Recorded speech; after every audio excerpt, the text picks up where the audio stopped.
Hello everyone. आजकल की lifestyle में जो हमारा जो खाना है और जो हमारी लाइफस्टाइल है उसकी वजह से जो हमारा जो स्टमक होता है, हमारा जो पेट होता है, उसमें कई सारी गड़बड़ चलती ही रहती है, राइट। और आयुर्वेदों में तो कहा ही गया है कि अगर हमारा पेट ठीक नहीं होगा तो हमारा पूरा शरीर कुछ भी ठीक नहीं होगा, क्योंकि हमारे शरीर को एनर्जी हमारे फूड से मिलती है, राइट। तो हम जो हमारे मुंह से हमारे डाइजेस्टिव सिस्टम को अगर हम ठीक नहीं रह पाएंगे तो हमारी बॉडी को भी हम ठीक नहीं रख पाएंगे। तो इसीलिए हम आज इसी टॉपिक पर बात करेंगे जो कि है इनडाइजेशन के बारे में। तो प्लीज़ ये वीडियो लास्ट तक ज़रूर देखिएगा और अच्छा लगे तो प्लीज़ लाइक एंड सब्सक्राइब भी ज़रूर कीजिएगा। सो मैं डॉक्टर मोनाली चौहान आपका मेरे चैनल में बहुत बहुत स्वागत करती हूँ और आप देख रहे हैं स्वास्थ्य, जो कि related to the topics of health, happiness and homeopathy.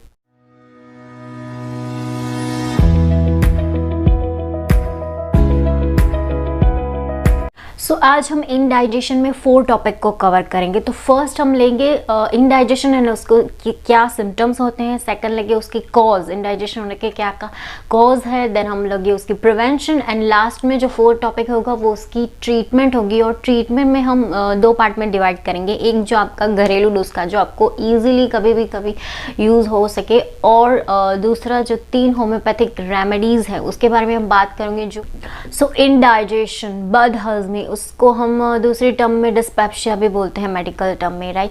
तो इनडाइजेशन में क्या क्या सिम्टम्स होते हैं तो मोस्टली आपको पता ही होगा कि वो जो सबसे पहले तो जो एसिडिटी होती है, देन हार्ट बर्न होता है, राइट। यहाँ पे पूरे डाइजेस्टिव ट्रैक में हमको जलन सी महसूस होती है। हमारा जो एब्डोमेन है, हमारा जो स्टमक है, वो एकदम हैवीनेस लगता है उसमें। उसकी वजह से हमारा हेडेक भी कई बार बहुत ज़्यादा होता है। और कई लोगों को तो हेडेक की वजह से कुछ जब तक वॉमिट ना कर दे उन लोगों को कुछ ठीक ही नहीं लगता, और इसकी वजह से नॉशिया एंड वॉमिटिंग भी स्टार्ट हो जाती है।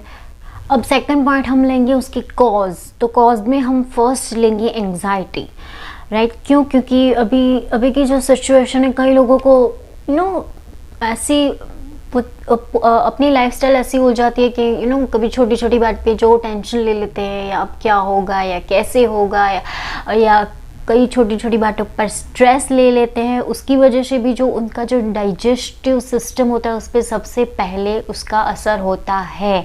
हमारा जो माइंड है वो कैसे काम करता है उसका सीधा असर हमारा जो डाइजेस्टिव सिस्टम है उस पर होता है। तो इसीलिए हमें पहले अपना माइंड पे भी काम करना पड़ेगा, ताकि वो ज़्यादा थिंक मत करे, राइट।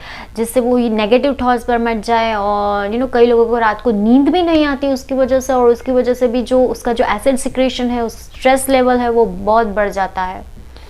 सेकंड कॉज में हम ऐसे लोगों को लेंगे जिनको डाइजेस्टिव सिस्टम की बीमारी होती है, लाइक उसको पेप्टिक अल्सर होगा स्टमक में, या फिर उनको एच पाइलोरी इन्फेक्शन हो गया होगा स्टमक में। देन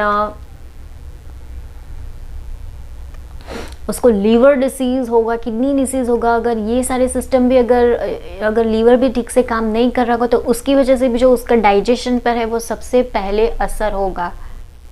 देन थर्ड पॉइंट हम लेंगे स्पाइसी फूड, बल्की फूड। अभी जो यंग जनरेशन है उनको काफ़ी बाहर का खाना पसंद है और वो खाते भी है, बर्गर है, पिज़्ज़ा है। हाँ, खाना चाहिए, मना नहीं कर रहे हैं, वीक में एक बार खाना चाहिए। मैं भी एक बार खा ही लेती हूँ वीक में। लेकिन कई लोगों को हर रोज़ खाने को उसके अलावा वो कोई और चीज़ खाते ही नहीं है, और स्पाइसी फूड भी बहुत ज़्यादा खाते हैं। उसकी वजह से भी जो उसका डाइजेस्टिव सिस्टम है वो प्रॉपर वर्क नहीं कर पाता, और जो एसिड सिक्रेशन जो नॉर्मल होना चाहिए वो भी नहीं होता। देन दूसरा जो पॉइंट है कि कई लोग पानी पीते ही नहीं हैं, राइट। और कई लोग ऐसा होता है कि पानी बहुत ज़्यादा ही पी लेते हैं, उनको पता ही नहीं था हमें वाटर अपनी बॉडी के नीड के हिसाब से लेना है, राइट। ऐसा नहीं है कि 5-6 लीटर पी लिया या फिर 1 या 2 ग्लास पी लेगा तो चलेगा, नहीं। हमें बॉडी की अपनी नीड को समझना होगा कि हमारी बॉडी को कितना वाटर चाहिए और वो कितना वाटर लॉस हो रहा है, राइट। तो इसके बारे में मैं एक ऐड कर दूं, अगर आपका यूरिन एकदम नॉर्मल वाटर जैसा उसका कलर हो तो वो एकदम मतलब कि आपकी बॉडी की नीड की जो वाटर नीड है वो एकदम पूरी हो रही है, ऐसा समझना। लेकिन अगर थोड़ा सा भी येलोइश आ रहा हो आपका यूरिन तो उसका मतलब है कि आपकी बॉडी को और वाटर की ज़रूरत है और आपको और वाटर इंटेक करना पड़ेगा।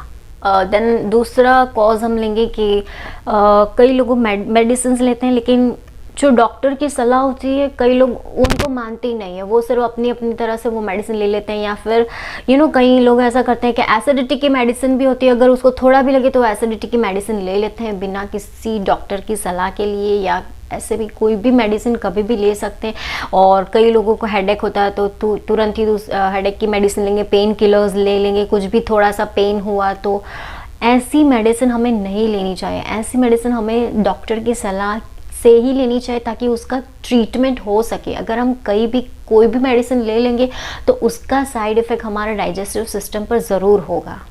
देन लास्ट जो कॉज हम लेंगे वो है इरेगुलर ईटिंग हैबिट, राइट। कई लोगों को ईटिंग मतलब टाइम फिक्स ही नहीं होता खाने का, राइट। कोई लोग ब्रेकफास्ट नहीं करते, या कई लोग तो दोपहर का लंच नहीं करते, सिर्फ डायरेक्ट शाम को रात को आके डिनर करके फिर सो जाते हैं। ऐसा नहीं करना है हमें। हमारा जो टाइम है, जो ब्रेकफास्ट लंच एंड डिनर, वो फिक्स रखना है, क्योंकि हमारा जो बॉडी है वो एक बायोलॉजिकल क्लॉक है। वो उसको अगर हम ऐसे हैबिट डालेंगे तो वो अपने आप ही वो अपनी हैबिट डाल लेगा और अपने आप को खुद अपनी बायोलॉजिकल क्लॉक को वो खुद ही मेंटेन रखेगा और हेल्दी भी रखेगा। थर्ड पॉइंट, हम प्रिवेंशन के बारे में बात करेंगे। तो प्रिवेंशन में हम फर्स्ट लेंगे कि हमें खाना कितना खाना है, राइट। कई लोगों को खाते ही जाते हैं, उनकी जो स्टमक तो फुल हो गया, लेकिन जो उनका मन है वो नहीं भरता खाना खाने से, इसलिए वो आने दो ऐसा करते रहते हैं। लेकिन ऐसा नहीं करना है, हमें थोड़ा थोड़ा मील थोड़े टाइम पर लेते रहना है, राइट। हमें हमारा टाइम फिक्स कर देना कि इतने टाइम पर मुझे 9 बजे सुबह के, तो 9 बजे मुझे इतना ब्रेकफास्ट लेना है, देन 12 बजे मुझे लंच करना है, देन 4 या 5 बजे मुझे फ्रूट्स खाना है, देन 5 बजे मुझे डिनर करना है। ये टाइम हमारा फिक्स होना चाहिए और उसकी क्वान्टिटी भी फिक्स होनी चाहिए। हमारे काम करने की जो राइट, कई लोग लाइफस्टाइल सिर्फ बैठे रहने की होती है ऑफिस, तो उसको उसी तरह का मील लेना चाहिए। और कई लोगों को बाहर धूप में काम करना पड़ता है, तो उसको उस तरह का मील लेना चाहिए जो उसकी बॉडी की जो नीड होती है उसको पूरा कर सके। और कई लोग क्या होता है कि खाने का पूरा टाइम नहीं होता, तो क्या करते हैं कि एकदम फास्ट, एकदम जल्दी जल्दी खा लेते हैं। ऐसा नहीं करना है, क्योंकि आयुर्वेदा में भी कहा गया कि अगर हम 32 बार फूड को चबाएंगे तभी ही हमारा फूड जो होगा वो स्टमक में इजीली डाइजेस्ट हो पाएगा। क्योंकि हमारा जो 50% फूड है वो हमारा जो मुंह में जो माइलेज होता है उससे ही हमारा मुंह में हमारा फूड में जो 50% जो फूड होता है उसको हमारे मुंह में ही 50% डाइजेस्ट हो जाना चाहिए, तो वो इजीली स्टमक उसको और ज़्यादा डाइजेस्ट कर पाएगा और हमारा वेट भी नहीं बढ़ेगा उसकी वजह से। ये एक प्लस पॉइंट है जो हम अगर 32 बार चबाएंगे तो हमें ज़रूर मिलेगा और हमारा वेट भी मेंटेन रहेगा। देन हमें 3 चीज़ों को अवॉइड करना है। कैफीन, राइट, जो कॉफ़ी होती है, जो हमारे शरीर को हानिकारक ऐसे चीज़ों हम लेते हैं उसको हमें अवॉइड करना है। हमें स्मोकिंग है, अल्कोहल है, उसको अवॉइड करना है। And third thing that is spicy food, bulky food, उसको हमें अवॉइड करना है। हमें स्ट्रेस मैनेजमेंट पर भी हमारा ध्यान देना चाहिए। अगर किसी को लगता है कि नहीं मेरे स्ट्रेस की वजह से मेरा डाइजेस्टिव सिस्टम प्रॉब्लम में आ रहा है, तो उसको ठीक करने के लिए योगा करना चाहिए, मेडिटेशन करना चाहिए, किसी डॉक्टर की सलाह लेनी चाहिए, राइट। अब हम एक्सरसाइज के बारे में बात करेंगे। कई लोगों को ऐसा होता है कि आफ्टर मील तुरंत ही अगर कुछ अभी खाया और तुरंत ही आफ्टर वो एक्सरसाइज करने लगे। हमें ऐसा नहीं करना है, हमें कभी भी भरे फुल पेट एक्सरसाइज नहीं करनी है। हमें अगर अभी हमने खाया तो उसकी 1 घंटे बाद ही हमें एक्सरसाइज करनी चाहिए। और कई लोगों को ऐसी हैबिट होती है कि वो जैसे ही खाना खाते हैं, खाना खाने के बाद तुरंत ही सो जाते हैं। ऐसा भी हमें नहीं करना है। और जो रात का खाना होता है, डिनर होता है, अगर हो सके तो अगर हम 11 बजे सो रहे हैं तो 8 बजे अगर उसका मील ले ले, राइट, 2-3 आवर्स बिफोर बेड अगर हम अपना मील ले ले तो वो हमारे लिए काफ़ी अच्छा साबित हो सकता है और हमारे डाइजेस्टिव सिस्टम को भी काफ़ी इम्प्रूव कर सकता है। एंड लास्टली अब हम बात करेंगे ट्रीटमेंट के बारे में। उसमें हमने 2 पार्ट लिए हैं, एक जो होम रेमेडीज़ होती है वो, और दूसरी एक होम्योपैथिक रेमेडीज़ होती है वो। तो हम घरेलू नुस्खे जो होम रेमेडीज़ हैं उसकी बात करेंगे। तो उसमें फर्स्ट आता है जिंजर। जो जिंजर है वो एक नेचुरल रेमेडी है to reduces the stomach acid. मतलब कि जो जिंजर होता है वो हमारे एसिड को, जो स्टमक का एसिड होता है उसको काफ़ी हद तक मेंटेन रख सकता है। अगर किसी का एसिड बढ़ जाता है और अगर किसी का एसिड, जो स्टमक का एसिड है वो रिड्यूस हो जाता है, वो दोनों ही चीज़ में इक्वली काम करेगा और जो हमारा स्टमक का एसिड है वो उसे नॉर्मल रखने में हेल्पफुल करेगा। तो हमें जिंजर को कैसे लेना है, तो हमें पहले जिंजर की टी बनानी है, वैसे टी बनाकर ही पीना है, राइट। अगर हम चाय की जगह ये टी लेंगे तो हमारे लिए बहुत ही कारगर साबित होगा। तो जिंजर होगा तो जिंजर को हमें जो 3-4 पीस होते हैं उसको क्रश कर लेना है और एक 1 कप ऑफ वाटर में उसको बाउल में गर्म करना है और उसके बाद उसमें जो वाटर होता है उसको थोड़ा उबाल लेना है। उसमें हमें जिंजर डालना है और उसके साथ 1 टेबलस्पून हमें हनी डालना है और 1 टेबलस्पून ऑफ लेमन, जो लेमन जूस होता है वो डालना है, राइट। उसके बाद हमें उसको उबाल लेना है और सुबह में हमें भूखे पेट ये लेना है, राइट। तो इससे हमें हमारा स्टमक का जो जितनी भी प्रॉब्लम है वो हमें मेंटेन करने में बहुत ज़्यादा हेल्पफुल रहेगा।